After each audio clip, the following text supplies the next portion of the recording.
پارہ نمبر 3 سورہ آل عمران آیت نمبر 5۔ اعوذ باللہ من الشیطان الرجیم، بسم اللہ الرحمن الرحیم۔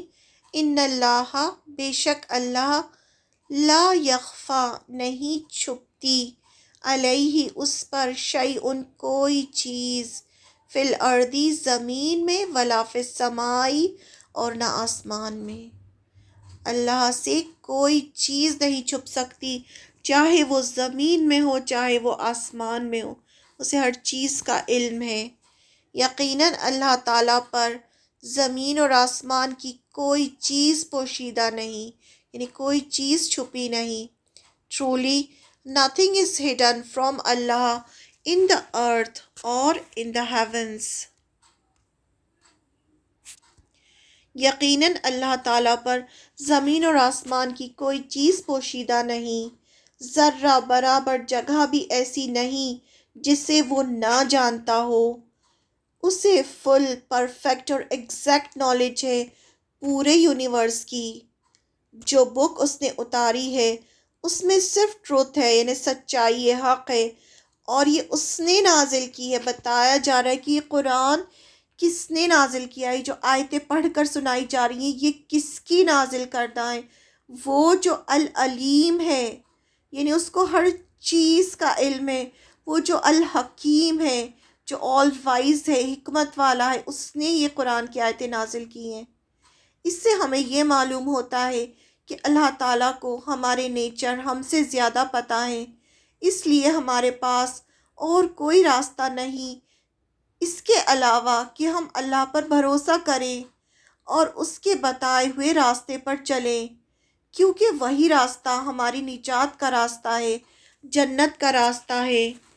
جس نے سب کچھ بنایا ہے اسی نے لوگوں کی ہدایت کے لیے یہ قرآن نازل کیا ہے۔ اس کائنات میں اللہ سے کوئی چیز چھپ کر نہیں رکھی جا سکتی۔ دل کی نیت اور ارادوں کو بھی اللہ سے چھپایا نہیں جا سکتا۔ اللہ تعالیٰ ہی آسمان اور زمین کے غیب انسین کو جانتا ہے۔ کوئی تدبیر یعنی پلاٹنگ اللہ تعالیٰ سے چھپائی نہیں جا سکتی، کوئی گناہ اس سے چھپ نہیں سکتا۔ اللہ تعالیٰ غالب ہے، کوئی چیز اس کے علم سے باہر نہیں، اس سے کوئی چھپ نہیں سکتا، کوئی بچ نہیں سکتا، اس لیے اس کی آیات کا انکار کرنے سے باز آ جاؤ۔ یعنی وہ ایسا ہے کہ اس سے ہم کچھ بھی نہیں چھپا سکتے، تو اس کی آیات کا انکار کر کے جائے گا کہاں انسان؟ اس کی نافرمانی کر کے کوئی کہاں بھاگ سکتا ہے؟ کوئی کہیں بھاگ نہیں سکتا، کیونکہ اس سے تو کچھ بھی چھپا نہیں ہے۔ جب بچہ ماں کے پیٹ میں آتا ہے تب سے مرنے تک اللہ تعالیٰ ہی پوری زندگی ہماری چھوٹی بڑی ضرورت پوری کرتا ہے۔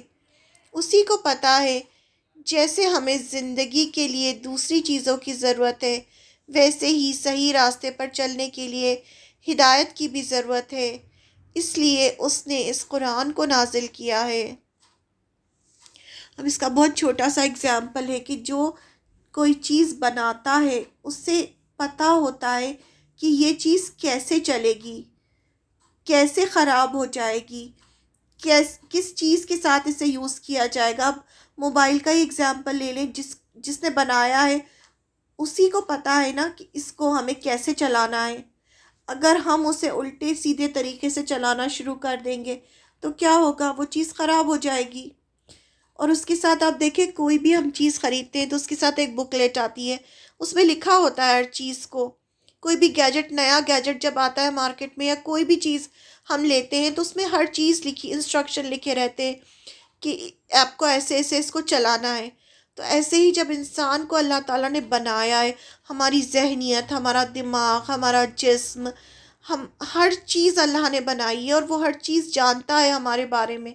ہم کیا سوچ رہے ہیں، ہم کیا سوچ سکتے ہیں، ہم کس چیز سے ہم خراب ہو جائیں گے، کس چیز کون سی چیز ہمارے لیے بہتر ہے۔ تو وہ ساری چیزیں جو ہے اللہ تعالیٰ نے قرآن میں لکھ دی ہیں کہ ایسے ایسے چلو گے تو سیدھا راستہ ملے گا، ٹھیک رہو گے دنیا میں بھی، کامیاب ہوگے اور آخرت میں بھی کامیاب ہوگے۔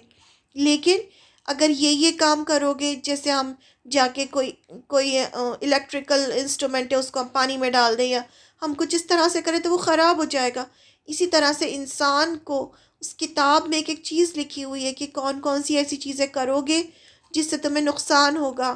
اس لیے ہمیں اس چیز پر بھروسہ کرنا چاہیے، اللہ کی کتاب پر، کہ اللہ نے جو بھی لکھا ہے وہ سب سے پہلے ہمارے فائدے کے لیے لکھا ہے، کیونکہ اللہ تعالیٰ ہم سے 70 ماؤں سے زیادہ محبت کرتے ہیں۔